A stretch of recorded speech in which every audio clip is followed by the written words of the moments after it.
میری چاروں بہنوں نے شادی کے بعد جاب کر لی، جبکہ میرے شوہر نے مجھے جاب کی اجازت نہ دی۔ ہمارا گزارا بہت مشکل سے ہوتا تھا۔ میری چاروں بہنیں اماں کے گھر آتی تو ان کے لیے بہت سا پھل فروٹ لے کر آتی۔ اماں بھی ان کے لیے دیسی مرغا، کڑھائی، گوشت بناتی، ان سب کی بہت عزت کرتی۔ لیکن غربت کی وجہ سے میں خالی ہاتھ اماں کو ملنے آتی تو اماں مجھے پانی تک نہ پلاتی۔ بھائی کی شادی پر میں نے اسے بہت چھوٹا سا گفٹ دیا۔ میرا کلیجہ پھٹ گیا جب میری بہنوں نے، آج اتوار کا دن تھا، 10 بج رہے تھے، لیکن گھر میں غیر معمولی خاموشی تھی۔ رضیہ کی بڑی چاروں بیٹیاں آج چھٹی ہونے کی وجہ سے ابھی تک اپنے کمروں سے نہیں نکلی تھیں۔ صرف چھوٹی میمونہ ہی تھی جو گھر کے کام کاج کرتی تھی۔ پھر رہی تھی میمونہ بھی، اور جلدی سے حلوہ پوری کا ناشتہ بناؤ، آج تو میں چھٹی کا دن بھرپور انجوائے کرنا چاہتی ہوں۔ تم سارا دن گھر میں رہتی ہو، تمہیں کیا پتہ جاب والے بندے کے لیے چھٹی کیا چیز ہوتی ہے۔ کمرے سے شمسہ باہر نکلی تو اس نے حکم نامہ جاری کیا کہ جدید طرز کا جوڑا، ڈائی شدہ بال اور خوبصورت جلد، وہ اپنی تنخواہ کا آدھے سے زیادہ حصہ تو اپنے اوپر ہی لگایا کرتی تھی۔ مومنہ اسے دیکھ کر رہ گئی۔ اس کی سانولی رنگت مناسب دیکھ بھال نہ ہونے کی وجہ سے ویسے ہی گملائی ہوئی لگ رہی تھی۔ ایسے میں سارا دن وہ گھر کے کام کاج میں مصروف رہتی تھی، خود پر توجہ دینا وقت ہی کہاں ملتا تھا۔ خاموشی سے وہ کچن میں جا کر حلوہ پوری تیار کرنے لگی۔ دھیرے دھیرے اس کا باقی تینوں بہنیں بھی اٹھ کر باہر نکل آئی تھیں۔ اب ڈائننگ ٹیبل پر بیٹھی شور مچا رہی تھیں۔ میمونہ کے ہاتھ تیزی سے چل رہے تھے، خود وہ صرف میٹرک پاس تھی۔ اللہ نے ذہانت ہی بس اتنی دی تھی کہ میٹرک میں دوبارہ فیل ہونے کی وجہ سے بہنوں نے اس کے اوپر خرچ کرنا مناسب ہی نہیں سمجھا۔ میمونہ کو یاد تھا کہ اس نے شمسہ سے کہا تھا کہ وہ پڑھنا چاہتی ہے۔ کیا کرو گی پڑھ کر، پہلے ہی دوبارہ فیس ضائع کروا دی، اور ویسے بھی ہم چاروں نوکری کر تو رہی ہیں۔ چھوٹا معیز ابھی پڑھ رہا ہے، اس کے اوپر توجہ دینے پر دو، تمہیں گھر کے کام کاج کرو۔ اماں گھر میں اکیلی ہوتی تھی، ہماری بھی تو واپسی آنے پر کھانا پکانا ہوتا ہے، نوکری بھی کرو گی تو کھانا کون پکائے گا؟ شمسہ نفوست سے بولی تھی، اور مومنہ کا دل وہیں ٹوٹ گیا تھا۔ وہ بھی اعلیٰ تعلیم حاصل کر کے ایک شاندار نوکری کرنا چاہتی تھی، لیکن اس کی باقی چاروں بہنوں کا خیال تھا اسے گھر کے کام کاج کرنے چاہیے۔ اس نے خاموشی سے حامی بھر لی۔ ویسے بھی رضیہ بوڑھی ہو چلی تھی۔ ایک لمبی بیوگی کاٹنے کے بعد بچوں کی اکیلے پرورش کرتے کرتے وہ تھک چکی تھی۔ مومنہ نے حلوہ پوری اور ناشتہ لے جا کر ڈائننگ ٹیبل پر رکھا۔ واہ بھائی، یہ گھر میں رہنے والی لڑکیوں کے بھی خوب مزے ہوتے ہیں، اپنی مرضی سے اٹھتی ہیں، اپنی مرضی سے سوتی ہیں، سارا دن ٹھنڈی ہواؤں کے آگے لیٹی رہتی ہیں، انہیں کیا پتہ جاب کرنا کیسا ہوتا ہے۔ شمسہ سے چھوٹی میمونہ مومنہ کو دیکھتے ہوئے کہہ رہی تھی۔ وہ خاموشی سے بیٹھ کر ناشتہ کرنے لگی۔ ابھی اس نے ایک ہی نوالہ لیا تھا کہ اسے شمسہ نے اٹھا دیا۔ یہ چائے ٹھنڈی ہو گئی ہے، دوبارہ گرم کر کے لاؤ۔ خاموشی سے اٹھ گئی، اس کی چائے گرم کر کے لائی تو میمونہ منہ بنائے بیٹھی تھی۔ مجھے تو یہ حلوہ پوری پسند نہیں آ رہی، پتہ نہیں کس طرح بنائی ہے، میرے لیے انڈا پراٹھا بنا دو۔ مومنہ الٹے قدموں واپس کچن کی جانب چلی گئی۔ اس کا انڈا پراٹھا بنا کر لائی تو معیز اٹھ کر بیٹھا تھا۔ ساری بہنیں اس کے وارث صدقے جا رہی تھیں۔ مومنہ کو بھی وہ بہت پیارا تھا، لیکن معیز اس سے سیدھے منہ بات تک نہیں کرتا تھا، بلکہ اس کی ساری توجہ صرف ان بہنوں کی جانب ہوتی تھی جو نوکری کرتی تھیں اور جن کے پرس میں ہر وقت پیسہ ہوتا تھا۔ اس وقت بھی مومنہ نے اس کے ساتھ کرسی رکھی۔ معیز اچانک بولا، ارے یار، تم اٹھ جاؤ یہاں سے، کچن میں کام کر کے آئی ہو، لہسن پیاز کی بو آ رہی ہے تمہارے اندر سے، اور اتنے پسینے کے بھیگے بھپکے اٹھ رہے ہیں۔ آپی، آپ میرے ساتھ آ کے بیٹھ گئی ہیں، آپ سے کتنی اچھی خوشبو آ رہی ہے، اتنی کیئر کرتی ہیں آپ اپنی، لگتا ہی نہیں کہ آپ 30 سے زیادہ کی ہو چکی ہیں۔ کچھ مومنہ کو بھی سکھا دیں، ہر وقت ماسی بنی رہتی ہے۔ معیز نے اس قدر سختی سے کہا تھا کہ مومنہ کا دل ٹوٹ گیا۔ شمسہ ایک ادا سے مسکرائی اور اٹھ کر معیز کے برابر بیٹھ گئی، جبکہ مومنہ شرمندہ ہو گئی۔ دور ایک کرسی گھسیٹ لی، اور جب سب ناشتہ کر چکے تھے، ٹھنڈی پڑی ہوئی 2 پوریاں اٹھائیں اور چائے کا کپ مومنہ کے حصے میں آیا۔ ارے، آج شام کو کچھ مہمان آ رہے ہیں شمسہ کو دیکھنے کے لیے، لڑکا بڑا اچھا ہے، رشتے والی نے خوب تعریفیں کی۔ رضیہ نے اچانک بم پھوڑا تو سبھی متوجہ ہو کر شمسا بھی دھیرے سے مسکرانے لگی۔ سبھی شام میں آنے والے مہمانوں کے بارے میں بات چیت کر رہے تھے۔ پورا دن رضیہ نے خوب سارے انتظامات کروائے۔ مومنہ کو بھی بہن کی شادی کی بہت خوشی تھی۔ اس نے دل لگا کر بہت سارے کھانے تیار کیے۔ شام کے وقت مہمان آئے تو شمسا گلی میں جھانکنے لگی۔ مہمان کسی گاڑی پر آئے ہیں، میں دیکھوں تو صحیح، آخر میرے سسرالیوں کے پاس کتنی بڑی کار ہے۔ لیکن گلی میں کار کے بجائے ایک موٹر سائیکل کھڑی تھی۔ اندر رضیہ لڑکے والوں کے پاس بیٹھی تھی۔ معمولی سے شکل و صورت کا لڑکا تھا لیکن دیکھنے میں انتہائی شریف لگ رہا تھا۔ لڑکے کے والدین بھی شریف سے تھے اور محبت سے بار بار شمسا کا ذکر کرنے لگتے تھے۔ یہ کیا کرتا ہے کہ آپ کا لڑکا، اور کتنا کما لیتا ہے؟ رضیہ نے محبت سے کہا تو لڑکے کی ماں رسان سے بولی کہ بس مہینے کے 50,000 کما لیتا ہے، لیکن وقت کے ساتھ ساتھ تنخواہ میں اضافہ ہی ہو جائے گا۔ اللہ کا شکر ہے کہ 5 مرلے کا اپنا مکان ہے اور ایک موٹر سائیکل بھی ہے۔ ابھی اس نے اتنا ہی کہا تھا کہ شمسا جو سامنے بیٹھی تھی ایک دم اچھل ہی پڑی۔ اس کے چہرے کے بدلتے تاثرات سب نے دیکھے تھے۔ چائے کا کپ پٹخ سے میز پر رکھا اور وہاں سے اٹھ کھڑی ہوئی، اندر کمرے میں چلی گئی۔ رضیہ کو اندازہ ہو گیا تھا کہ شمسا کو رشتہ پسند نہیں آیا۔ اس کے خواب اونچے تھے۔ لڑکے والے بھی کچھ دیر تک بیٹھے رہے۔ مومنہ نے ان سب کے سامنے کھانا لا کر رکھا تو کھانا کھا کر وہ خاموشی سے چلے گئے۔ مجھے نہیں کرنی اس ٹٹ پونجیے کے ساتھ شادی۔ ایک موٹر سائیکل پر تینوں بیٹھ کر آئے تھے۔ اس قدر برا لگے گا جب موٹر سائیکل پر بٹھا کر لائے گا۔ مجھے کسی گاڑی والے کا رشتہ چاہیے۔ ان کے 5 مرلے کے مکان سے بڑا تو میرا آفس ہے، اور ویسے بھی اتنی معمولی شکل و صورت والا لڑکا مجھے تو دیکھ کر ہی گھن آ رہی تھی۔ شمسا نے نفرت کی حد کر دی۔ رضیہ کو برا تو لگا لیکن معیز اور بیٹی کے آگے کچھ بولنا اسے مناسب نہ لگا۔ لیکن اتنے اچھے لوگ ہیں، انکار کیسے کروں؟ رضیہ نے بے بسی سے کہا۔ شمسا کچھ دیر تو سوچتی رہی۔ مومنہ اس کے کمرے کی صفائی کر رہی تھی۔ اچانک ہی وہ بولی، اپنی مومنہ کا رشتہ کر دیں اس لڑکے کے ساتھ۔ ویسے بھی دونوں کی شکل و صورت بالکل ایک ہی جیسی ہے، نہ وہ کسی کام کا ہے اور نہ ہی ہے یہ روٹیاں تھاپ کر اس کے سامنے رکھتی رہے گی اور وہ 2 روپے کما کر لاتا رہے گا۔ یہ دونوں اسی میں خوش رہیں گے۔ آپ کو ایک بوجھ ہی کم ہو جائے گا نا۔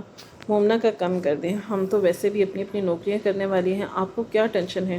شمسا نے نحوست سے اپنی بات مکمل کی۔ مومنہ پھٹی پھٹی آنکھوں سے اپنی بہن کی جانب دیکھ رہی تھی، اس کے بارے میں کس طرح بات کر رہی تھی، لیکن رضیہ کو یہ آئیڈیا اچھا لگا۔ اتنے اچھے رشتے سے وہ ہاتھ دھونا نہیں چاہتی تھی، اس لیے اگلے ہی دن اس نے فون کر کے رشتے کے لیے حامی بھر لی، لیکن انہیں بتا دیا کہ انہیں بڑی کے بجائے چھوٹی کے لیے لڑکے کا رشتہ پسند آ گیا ہے۔ لڑکے والوں کو کوئی اعتراض نہیں تھا، انہیں تو مومنہ زیادہ پسند آئی تھی کیونکہ وہ سگڑ اور خاموش طبیعت کی تھی۔ چند ہی دنوں میں گھر میں شادی کے ہنگامے جاگ اٹھے۔ رضیہ نے شادی کے اخراجات کے لیے شمسا اور باقی بہنوں سے رقم طلب کی، لیکن سبھی منہ بنانے لگے۔ امی کی کیا ضرورت ہے مومنہ کی شادی پر اتنا خرچہ کرنے کی؟ ویسے بھی اسے کہاں عادت ہے اتنے مہنگے کپڑے اور جوتوں کی؟ سستے سے 2-3 جوڑے لا کر جہیز میں رکھ دیں اور گھر میں جو برتن استعمال نہیں ہوتے وہ بھی ڈبوں میں بند کر کے رکھ دیں، کام چل جائے گا۔ شمسا نے اطمینان سے کہا، مگر رضیہ کو یہ سب اچھا نہیں لگ رہا تھا۔ لیکن اس نے خود کے پاس تو 1 روپیہ نہیں ہوتا تھا، گھر کا تمام اخراجات بھی اس کی بیٹیاں ہی چلاتی تھیں۔ مومنہ کے دل میں اپنی شادی کو لے کر بہت ارمان تھے، مگر ان سارے ارمانوں پر اس کی بہنوں نے پانی پھیر دیا۔ جہیز کے نام پر گھر کے سارے فالتو برتن اٹھا کر ڈبوں میں بند کر کے رکھ دیے گئے۔ ایک آدھا سیٹ باہر سے منگوایا گیا جو اتنا ہلکا تھا کہ اٹھاتے ہی ٹوٹ جاتا۔ مومنہ کو اپنے کپڑے جوتے لینے کی بہت خواہش تھی، مگر شمسا خود ہی بازار گئی اور سستے سستے 2-3 جوڑے لے آئی۔ ارے یہ میری الماری میں کپڑوں کا ڈھیر لگا ہے، میں نے بنوائے تھے، بہت مہنگے اور پیارے کپڑے ہیں، لیکن مجھے پسند نہیں آئے، یہ بھی مومنہ کے جہیز میں رکھ دیں۔ شمسا نے کئی بار کے پہنے ہوئے کپڑے اٹھا کر جلدی جلدی سے اس کے سوٹ کیس میں رکھ دیے۔ مومنہ یہ سب کچھ خاموشی سے دیکھتی رہی اور ماں کو مزید پریشان نہیں کرنا چاہتی تھی۔ اس کی شادی کا دن قریب آیا تو دلہا والوں نے یہ کہہ کر معذرت کر لی کہ شادی کا جوڑا وہ لوگ افورڈ نہیں کر سکتے، اس لیے لڑکی والے لہنگا اپنی مرضی سے پہنا دیں۔ شمسا نے سنا تو اس کے تن بدن میں آگ لگ گئی۔ اب 25-30 ہزار کا لہنگا لا کر پہناؤں اس مہارانی کو؟ 1 روپیہ نہیں ہے میرے پاس۔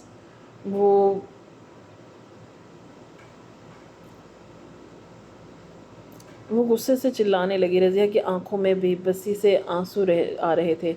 جب شمسا نے دیکھا تو ماں کے دل میں اس کی اہمیت کم ہو رہی ہے تو فٹافٹ چھوٹی میمونہ کو ساتھ لے کر بازار گئی اور کرائے پر لہنگا لے آئی۔ لہنگا اچھا تھا۔ مومنہ کو اس نے جھوٹ بولا کہ یہ لہنگا وہ خرید کر لائی ہے۔ شادی کے 2 دن والے دلہے والے مومنہ کے لیے اچھی بری بنا کر لائے تھے۔ انہوں نے ہال میں شادی کرنے کا کہا مگر شمسا نے منع کر دیا۔ گھر سے ہی رخصتی ہوگی، اس کے حکم کے آگے بھلا کون پر مار سکتا تھا۔ سادگی کے ساتھ مومنہ بہا کر عامر کے ساتھ اس کے گھر چلی گئی۔ عامر اچھا اور نیک انسان تھا۔ اس نے اپنی پوری کوشش کی تھی کہ مومنہ کی شادی کی تمام خوشیوں کو پورا کر سکے اور مومنہ بھی لالچی لڑکی نہ تھی۔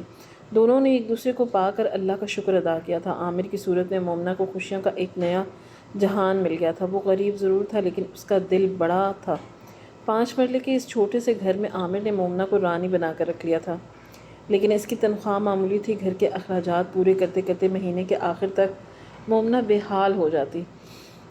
اکثر ایسا ہوتا کہ راشن ختم ہو جاتا، بل بھرتے والے ہوتے اور قرضہ خواہ دروازہ بجاتے رہتے، لیکن مومنہ اور عامر کے پاس انہیں دینے کے لیے ایک پھوٹی کوڑی بھی نہیں ہوتی۔ چاروں ناچار وہ دوبارہ سے تنخواہ آنے کا انتظار کرتے، لیکن مومنہ نے کبھی شکایت اپنے لبوں پر نہ لائی۔ انہی دنوں مومنہ رضیہ سے ملنے گھر آئی تو گھر میں غیر معمولی ہنگامہ سا تھا۔ امی کیا ہوا، کوئی مہمان آ رہے ہیں؟ مومنہ نے پوچھا کیونکہ اس کی ساری بہنیں خوب تیار ہوئی تھیں۔ خود رضیہ نے بھی ایک اچھا سا جوڑا پہن رکھا تھا۔ ارے ہاں بھائی، معیز کا رشتہ طے کر رہے ہیں نا، تو آج لڑکی والے ہم سے ملنے آ رہے ہیں۔ لڑکی ڈاکٹر ہے اور بہت امیر ہے، اپنی شمسا نے رشتہ دیکھا ہے، رضیہ نے کہا کہ مومنہ خاموش سی ہو گئی۔ اسے کسی نے بتانے تک بھی گوارا نہیں کیا۔ اندر سے شمسا اور میمونہ باہر آئیں اور اس کے ساتھ دونوں چھوٹی بہنیں بھی تھیں۔ اماں، آج بھائی کے رشتے والے آ رہے ہیں، شادی کی باقاعدہ شروعات ہونے والی ہے، اس لیے ہم نے سوچا ہے کہ ہم آپ کو کوئی تحفہ دیتے ہیں۔ شمسا نے آگے بڑھ کر سبز رنگ کا ایک بے حد خوبصورت جوڑا ماں کے سامنے رکھا۔ یہ پورا 10,000 کا جوڑا ہے اماں، یہ میں نے آپ کے لیے لایا ہے، شمسا نے محبت سے کہا۔ میمونہ نے بھی جلدی سے پرس میں سے ایک سونے کا کنگن نکال کر اماں کے ہاتھ میں پہنا دیا۔ بڑے دنوں سے پیسے جمع کر رہی تھی، یہ سونے کے کنگن میں نے آپ کے لیے بنوائے ہیں۔ چھوٹی راشدہ نے بھی برانڈڈ جوتوں کا ایک ڈبہ اماں کے سامنے رکھا۔ چھوٹی صفیہ نے انتہائی مہنگی کشمیری شال رضیہ کے سامنے رکھی۔ رضیہ ان سارے قیمتی تحفوں کو دیکھ کر نہال ہوتی جا رہی تھی، جبکہ سامنے بیٹھی میمونہ شرم سے پانی پانی ہو رہی تھی۔ اس کی نظریں اپنے پیروں میں معمولی سی چپل پر پڑی۔ جوڑا بھی اس نے پرانا گھسا ہوا پہنا ہوا تھا۔ اس کے پاس تو ماں کو دینے کے لیے ایک پھوٹی کوڑی بھی نہیں تھی۔ شمسا نے اسے دیکھا تو طنزیہ مسکراہٹ چہرے پر سجا کر بولی کہ تم کچھ نہیں لائی ماں کو دینے کے لیے؟ اب تو تمہاری شادی بھی ہو گئی ہے، اپنے گھر بار والی ہو، تھوڑی تو شرم کر لو، کوئی تحفہ ہی اماں کے لیے لے آتی۔ ارے زیادہ نہیں تو 1 کلو پھل ہی لے آیا کرو، پتہ ہے تمہارا شوہر تھوڑا غریب ہے۔ شمسا کی بات پر مومنہ کا دل کٹ گیا۔ سبھی بہنیں واضح طور پر اس کا مذاق اڑا رہی تھیں۔ مومنہ کا دل چاہ رہا تھا کہ کہہ دے کہ آپ سب تو اپنی اپنی کمائی سے اماں کو تحفے دیتی ہیں، جبکہ اسے نہ پڑھنے دیا اور نہ ہی نوکری کرنے دی، تو اس کے پاس بھلا پیسہ کہاں سے آتا؟ لیکن وہ ہمیشہ کی ڈرپوک اور بہنوں سے دب جایا کرتی تھی۔ آج بھی خاموشی سے ہو گئی۔ گھر میں تیاریاں عروج پر تھیں۔ مومنہ کے آتے ہی اس کی باقی بہنوں نے تو جیسے سکون کا سانس لیا تھا۔ امی، مجھ سے تو یہ کھانے پکانے والا کام نہیں ہوتا، مومنہ سے کہیں وہی پکا دے گی، اسے پریکٹس ہے۔ راشدہ نے چمچ پتیلی پٹخا اور خود باہر آ گئی۔ مومنہ رضیہ کے کہنے پر خاموشی سے کچن میں چلی گئی۔ معیز کے سسرال والوں نے شام میں آنا تھا اور مومنہ نے دل لگا کر سب کے لیے کھانا تیار کر دیا۔ شام میں جب مہمان ڈرائنگ روم میں آ کر بیٹھے تو ساری بہنیں لڑکی والوں کے ارد گرد جمع ہو گئے۔ بڑے خوشگوار ماحول میں سب ایک دوسرے سے باتیں کر رہے تھے کہ اونچے اونچے کہے لگا رہے تھے، اور مومنہ بھی جلدی سے بریانی کو دم دے کر اندر جانے کے لیے بڑھی، لیکن اچانک ہی اس کا بازو کسی نے دبوچ لیا۔ اس خلیے میں اندر جا رہی ہو، سب کو لگے گا کہ ماسی ہو تم نے اپنے کپڑے دیکھے ہیں؟ کسی 3rd کلاس جمعہ بازار سے خرید کر لائی ہو؟ کم از کم انسان تھوڑا دوسروں کی حیثیت کا ہی خیال کر لیتا ہے، اپنی نہیں تو ہماری عزت کا ہی سوچ لو۔ شمسا اس کا بازو دبوچے غصے میں غرا رہی تھی۔ مومنا نے گھبرا کر اپنے کپڑے دیکھے، وہ پہلے ہی کم قیمت کے تھے اور کچن میں کام کرنے کی وجہ سے اس کا حلیہ مزید خراب ہو گیا تھا۔ اندر آنے کی کوئی ضرورت نہیں ہے ورنہ کہیں معیز کے رشتے سے انکار ہی نہ ہو جائے۔ شمسا نے اسے ڈانٹا اور اندر کمرے کی جانب بڑھ گئی۔ مومنا کی آنکھوں میں آنسو آنے لگے۔ اس کی کم حیثیت ہی کی وجہ سے گھر کی خوشیوں میں بھی اب وہ لوگ اسے شامل کرنے سے کتراتے تھے۔ وہ وہیں کچن میں بیٹھ گئی۔ اندر کمرے سے باتیں اور کہکہوں کی آوازیں آ رہی تھیں۔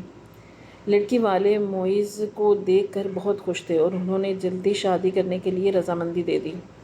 مومنا کچن میں کھڑی سب کی فرمائشیں پورتی کرتی رہی اور کھانے کے بعد چائے کافی کا دور چلا۔ وہ بھی مومنا نہیں بنائی۔ جب مہمان رخصت ہو گئے تو مومنا خاموشی سے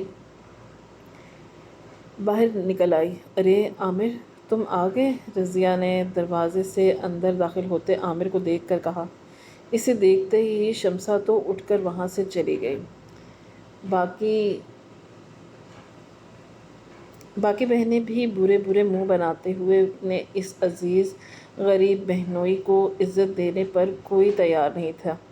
عامر کو شرمندگی سے ہونے لگی۔ مومنا جلدی سے اپنا بیگ لے کر آ گئی تھی۔ اس کی حالت دیکھ کر پہلے تو عامر چونکا۔ تمہاری آنکھیں کیوں سرخ ہو رہی ہیں؟ اس نے پوچھا، مگر مومنا نے بات بنا دی۔ میرے سر میں درد ہے۔ رضیہ سے مل کر مومنا خاموشی سے اپنے گھر آ گئی۔ پورے راستے وہ خاموش رہی اور گھر آ کر بھی عامر نے محسوس کیا کہ مومنا کچھ زیادہ ہی چپ چاپ ہے۔ کیا بات ہے مومنا، تم اتنی خاموش کیوں ہو؟ کوئی بات ہوئی ہے کیا؟ عامر نے محبت سے کہا تو مومنا چند لمحے تک سوچتی رہی اور پھر اس نے ہمت کر لی۔ وہ عامر کو بتا ہی دے، معیز بھائی کی شادی طے ہو گئی ہے۔ اگلے ہفتے ان کا نکاح ہے۔ ایسے میں ساری بہنیں ہی اماں اور معیز بھائی کو کوئی نہ کوئی تحفہ دیں گی، لیکن ہمارے پاس انہیں دینے کے لیے کچھ بھی نہیں ہے۔ مومنا کی بات پر عامر ایک لمحے کے لیے چپ سا ہو گیا۔ تمہیں پتہ تو ہے مومنا، دفتر کے حالات خراب ہو چکے ہیں۔ نوکری سے تو بمشکل اتنی تنخواہ ملتی ہے کہ ہمارے گھر کے خرچے پورے ہو جائیں۔ اماں کی دوائیاں، ابا کے آپریشن کے لیے رقم جمع کرنا ہے، یہ سب کچھ تنخواہ میں سے ہی کرتا ہوں۔ ایسے میں مہنگے تحفے لینا میری برداشت سے باہر ہے۔ عامر کے لہجے میں شرمندگی تھی۔ مومنا گھبرا گئی۔ وہ عامر کو پریشان نہیں کرنا چاہتی تھی۔ ویسے بھی وہ جتنا اچھا تھا اور اس کا جتنا خیال رکھتا تھا، ایسے میں ایسی فرمائشوں کر کے مومنا اس کا دل نہیں توڑنا چاہتی۔ مومنا نے دوسری جانب بات گھما دی اور تھوڑی ہی دیر کے بعد وہ دونوں خوشگوار انداز میں کوئی اور بات کر رہے تھے، مگر مومنا دل ہی دل میں سوچ چکی تھی کہ اسے معیز کی شادی پر اپنی اور عامر کی بے عزتی نہیں کروانی۔ شادی کی تیاریاں زور و شور سے چل رہی تھیں۔ رضیہ روز ہی فون کر کے مومنا کو گھر بلاتی اور معیز کی شادی بہت دھوم دھام سے کرنے کا فیصلہ کیا گیا۔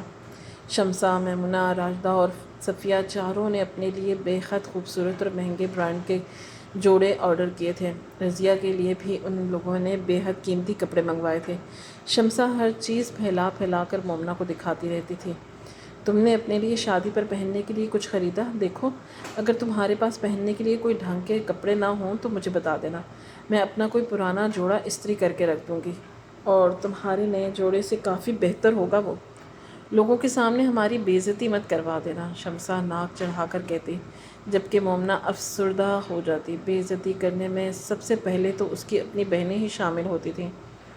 بھلا باقی کسی کو کیا ضرورت تھی اس کے پہننے اور اوڑھنے پر کپڑوں پر اعتراض کرتی، لیکن اس کی بہنیں یہ بات سمجھتی تھیں تب نہ۔ گھر کے کئی کام شمسا اور میمونہ نے مومنا کے کروائے۔ رضیہ کو افسوس ہوتا، وہ منہ منع کرتی، لیکن شمسا اس کی کسی بات کو خاطر میں نہ لاتی۔ رفتہ رفتہ دن گزرتے چلے گئے اور عامر نے مومنا کے روزانہ میکے جانے پر کوئی اعتراض نہ کیا۔ آخر معیز کے نکاح کا روز بھی آن پہنچا۔ گھر میں بے حد خوبصورت سجاوٹ کی گئی تھی۔ شمسا نے دل کھول کر پیسہ خرچ کیا۔ معیز تو بہنوں کے احسان تلے دبا جا رہا تھا۔ ویسے بھی وہ ذرا لالچی فطرت کا تھا۔ وہ بہنیں جو جیب سے ہر وقت پیسہ نکال کر اسے دینے کو تیار رہتی تھیں، وہ ان کے ہمیشہ واری صدقے جایا کرتا تھا۔ آج بھی اسے دولہا بنایا جا رہا تھا۔ ساری بہنیں اس کے آس پاس کھڑی تھیں۔ مومنا واضح طور پر محسوس کر رہی تھی کہ دوسری بہنیں اگر اس سے کوئی بات کہتی تو معیز مسکرا کر جواب دیتا، لیکن مومنا کی بات پر وہ سنجیدہ سا منہ بنا لیتا۔ ارے عامر بھائی نہیں آئے کیا؟ آخر کار معیز نے پوچھ ہی لیا۔ آ جائے گا، وہ ٹٹپونجیا ابھی اپنی موٹر سائیکل پھڑپڑاتا ہوا آئے گا۔ وہ کون سا لینڈ لارڈ ہے جو تمہیں اس کا انتظار ہے؟ میمونہ نے مذاق اڑاتے ہوئے کہا تو سب ہی ہنس پڑے۔ مومنہ کو بلا وجہ شرمندگی سی ہونے لگی۔ معیز کو دولہا بنا دیا گیا تھا اور بارات جانے کا وقت بھی ہو گیا۔ عامر بھی اپنے گھر والوں کے ہمراہ آن پہنچا۔ شادی ہال نزدیک ہی تھا جہاں لڑکی والے ان کا انتظار کر رہے تھے۔ شادی ہال پہنچتے ہی لڑکی والوں نے شاندار طریقے سے ان کا استقبال کیا۔ مومنہ خاموشی سے سب سے پیچھے چل رہی تھی اور ان امیر کبیر لوگوں کا حصہ لگتی تھی۔ نکاح کے بعد معیز کو دلہن کے برابر لا جا کر بٹھایا گیا۔ میمونہ اور دونوں چھوٹی بہنیں مہنگے کپڑوں میں میک اپ سے لدی ہوئی تھیں اور بڑی نمایاں لگ رہی تھیں۔ سب رشتہ دار ان کے پاس جمع تھے۔ سب کیمروں کا فوکس اسٹیج کی جانب تھا۔ ایسے میں شمسہ ایک دم اپنی جگہ سے کھڑی ہوئی۔ معیز ہمارا 5 بہنوں کا اکلوتا بھائی ہے۔ ہم بہنوں نے اپنی زندگی بنانے سے پہلے اس کی شادی کرنے کا فیصلہ کیا تھا۔ آج معیز کی شادی پر ہم سب بہنیں اسے خوبصورت تحفہ دینا چاہتی ہیں۔ شمسہ کی بات پر سبھی رشتہ دار دلچسپی سے ان دونوں کو دیکھنے لگے۔ ساری بہنیں اس کے ارد گرد جمع ہو گئیں اور صرف میمونہ ہی تھی جو قدرے فاصلے پر تھی۔ شمسہ نے ایک نگاہ اس پر ڈالی۔ آج اس کی بے عزتی جس طرح ہونے والی تھی اس کا مومنہ کو بھی اندازہ نہ تھا۔ یہ انگوٹھی معیز کے لیے۔ شمسہ نے پرس میں سے ایک بے حد بھاری سونے کی انگوٹھی نکال کر معیز کی جانب بڑھا دی، جسے دیکھتے ہی اس کی آنکھیں حیرت کے مارے پھیل گئیں۔ یہ انگوٹھی ہم چاروں بہنوں کی جانب سے ہے، شمسہ نے محبت سے کہا۔ تبھی ایک رشتہ دار بولا، ارے تو مومنہ نے کیا دیا ہے؟ تم نے اس کا نام تو لیا ہی نہیں۔ رشتہ دار کی بات پر شمسہ کے چہرے پر تکبرانہ تاثرات بکھر گئے۔ ہاں مومنہ، تم اور عامر بھائی معیز کے لیے کیا لے کر آئے ہو؟ آخر کو تم اکلوتی بہن جو ہو، شادی شدہ ہو اور عامر اکلوتا بہنوئی ہے، کچھ نہ کچھ تو تم لوگوں کو بھی معیز کو دینا چاہیے۔ مومنہ کی چاروں بہنیں مذاق اڑانے والے انداز میں اس کی جانب دیکھتی رہیں اور سلیقے سے دوپٹہ جمائے سامنے کھڑی تھیں۔ بھلا اس کے پاس گنجائش کہاں ہے کہ وہ معیز کو کچھ دے؟ اس کی طرف زیادہ مت دیکھو، کہیں کچھ مانگنے ہی نہ لگ جائے۔ شاید یہ اس مہینے راشن کے پیسے نہیں ہیں، پیسے دے دو یا بجلی کا بل بھر دو۔ میمونہ کی بات پر سب نے ہی کہکا لگایا تھا۔ مومنہ کو شدید شرمندگی محسوس ہوئی، لیکن عین اسی لمحے عامر اس کے برابر آ کر کھڑا ہو گیا۔ مومنہ نے مسکرا کر اس کی جانب دیکھا۔ معیز، میں تمہارا اکلوتا بہنوئی ہوں۔ میں اور مومنہ تمہارے لیے شادی کا تحفہ لے کر آئے ہیں، عامر نے مسکرا کر کہا اور مومنہ کو دیکھ کر اشارہ کیا۔ سبھی حیران نگاہوں سے ان دونوں کی جانب دیکھنے لگے تھے۔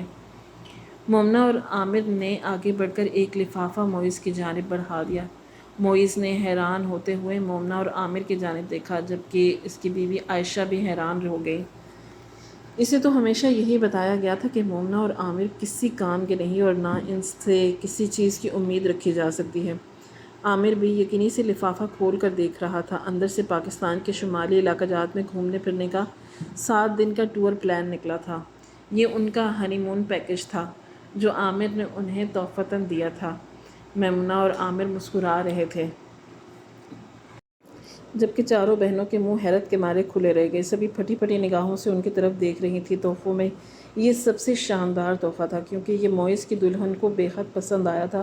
وہ انتہائی پسندیدگی سے اپنی اس نند کی جانب دیکھ رہی تھی جس نے اس کے دل کی بات کر دی۔ عائشہ نے محبت سے مومنہ کا ہاتھ تھاما اور اسے کہنے لگی کہ تھینک یو آپی، آپ سچ میں بہت اچھی ہیں۔ باقی سب نے معیز کو تحفہ دیا، لیکن آپ نے میرا احساس کرتے ہوئے وہ تحفہ دیا جس سے مجھے بھی اچھا لگے۔ میرے دل میں ساری زندگی آپ کے لیے عزت بڑھ گئی۔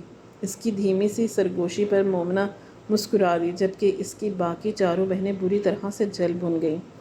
انہیں یقین نہیں آ رہا تھا کہ آخر مومنہ اور عامر کے پاس اتنے پیسے کہاں سے آ گئے۔ انہوں نے اتنا مہنگا تحفہ معیز کو دے کیسے دیا؟ تبھی سبھی رشتہ دار اور مومنہ عامر کی تعریفیں کر رہے تھے۔ مومنہ اچھی طرح جانتی تھی کہ آج اس نے اپنی بھابھی کے دل میں جو جگہ بنا لی ہے، اب زندگی بھر میکے میں اس کی قدر ہی ہوگی۔ جبکہ عائشہ اپنی باقی چاروں نندوں کو ان کی حمقانہ فطرت کی وجہ سے نفرت بھری نگاہوں سے دیکھ رہی تھی۔ شادی کی باقی رسمیں مکمل ہونے لگیں تو شمسہ اور باقی تینوں بہنیں لپک کر مومنہ کے پاس آئیں۔ بڑی گھنی اور میسنی ہو تم، کہاں سے آئے اتنے پیسے تمہارے پاس؟ سچ سچ بتاؤ۔ ہمارے گھر سے پیسے چورائے تھے، شمسہ نے کہا تو مومنہ مسکرا دی۔ آپ ساری زندگی مجھے نیچا دکھانے کی کوشش کرتی آئی ہیں، لیکن آپ یہ بھول گئیں کہ جب اللہ رکھے اسے کون چکھے۔ مجھے پتا تھا موئز کو کوئی نہ کوئی تحفہ دینا ضروری ہے۔ میں نے عرصہ ہوا شام میں ٹیوشن پڑھانا شروع کر دی تھے۔ ٹیوشن کے پیسے سے میں نے ایک کمیٹی ڈال رکھی تھی۔ کمیٹی بڑی تھی، میں نے درخواست کر کے کمیٹی کا نمبر پہلے ہی لے لیا اور انہی پیسوں سے موئز کے لیے ہنی مون کا یہ تحفہ لائی ہوں۔ مجھے کوئی اعتراض نہیں کیونکہ میرے بھائی اور میری بھابھی کی خوشی ہے اس میں، مومنہ مسکراتے ہوئے کہہ رہی تھی۔ ان کی باقی چاروں بہنوں کا رنگ نفرت کے مارے سیاہ پڑ گیا۔ عامر کھانے کی پلیٹ لیے مومنہ کے پاس آیا۔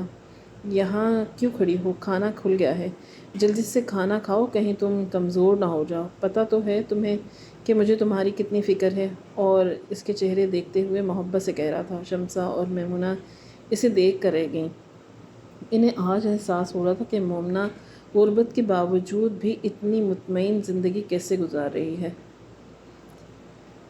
مومنہ غربت کے باوجود اتنی مطمئن تھی، اس کے چہرے پر اتنی خوشی اور سرخی کیوں بکھرتی رہتی تھی؟ کیونکہ اس کے پاس اصل دولت تھی، اس کے شوہر کی محبت، جو ان چاروں میں سے فی الحال کسی کے نصیب میں نہیں تھی۔ مومنہ اور عامر ہنستے مسکراتے ایک دوسرے سے باتیں کر رہے تھے اور عامر کھانے کی چمچ بھر بھر کر مومنہ کے منہ میں ڈال رہا تھا، اس کی فکر کر رہا تھا، جبکہ ان کی چاروں بہنیں اپنے مہنگے کپڑوں اور جوتوں کے ساتھ خالی کھڑی تھی۔ موئز بھی اپنی بیوی کے ساتھ بیٹھا بہنوں کو مکمل طور پر بھول چکا تھا۔ مومنہ کو بہنوں کو احساس ہو رہا تھا کہ وہ جو زندگی بھر اسے روپے پیسے کی جھلک دکھا کر نیچا دکھانے کی کوشش کرتی رہیں، آج مومنہ کے مقابلے میں ان کی حیثیت صفر ہو کر رہ گئی۔